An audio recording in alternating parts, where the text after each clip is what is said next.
শেখ হাসিনা ভয় নাই, রাজপথ ছাড়ি নাই, রাজপথ ছাড়ি নাই, শেখ হাসিনা ভয় নাই, শেখ হাসিনা আসবে, রাজপথ কাঁপবে, ছাত্রলীগ লড়বে, শেখ হাসিনা আসবে। এবার নোয়াখালীতে বিপুল সংখ্যক নেতাকর্মী নিয়ে নিষিদ্ধ ঘোষিত আওয়ামী লীগের বিশাল বিক্ষোভ মিছিল।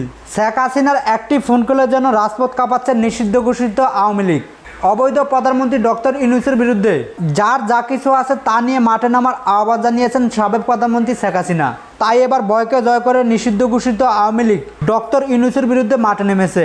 বঙ্গবন্ধুর স্মরণে ভয় করি না মরণে, শেখ হাসিনা আসবে, রাজপথ কাঁপবে, এমন স্লোগানে নোয়াখালীর রাজপথ কাঁপাচ্ছে নিষিদ্ধ ঘোষিত আওয়ামী লীগ। বিভিন্ন ভয়ভীতির মধ্যে আওয়ামী লীগের এরকম আগমন দেখে বেশ অবাক হচ্ছেন রাজনীতিবিদরা।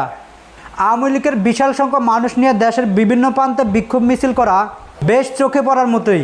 আওয়ামী লীগের এরকম সাহস এমনকি বিশাল সংখ্যক লোক নিয়ে মিছিল করা ডক্টর ইউনূসের জন্য যেন ভয়ের কারণ। আওয়ামী লীগ চাচ্ছে তাদের প্রিয় নেত্রী শেখ হাসিনাকে দেশে ফিরিয়ে আনতে, এমনকি নিষিদ্ধ ঘোষিত ছাত্রলীগকে আবারও পুনর্বাসন করা, সঠিক নির্বাচনের মাধ্যমে সাবেক প্রধানমন্ত্রী শেখ হাসিনাকে নির্বাচিত করা।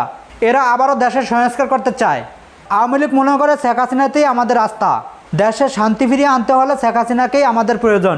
প্রিয় দর্শক, ছাত্রলীগ কি পারবে তাদের প্রিয় নেত্রী শেখ হাসিনাকে আবারও দেশে ফিরাতে, আওয়ামী লীগকে আবারও পুনর্বাসন করে নির্বাচন দিতে? আপনি কি মনে করেন, শেখ হাসিনার আমলে কি আপনি ভালো ছিলেন, নাকি এখন ইউনূস সরকারের আমলে আপনি ভালো আছেন? আপনার মূল্যবান মতামত আমাদের ভিডিওর নিচে থাকা কমেন্টস বক্সে জানাবেন। সকলে ভালো থাকবেন, সুস্থ থাকবেন। আল্লাহ হাফেজ। আসসালামু আলাইকুম রহমতুল্লাহি ওয়া বারাকাতুহু।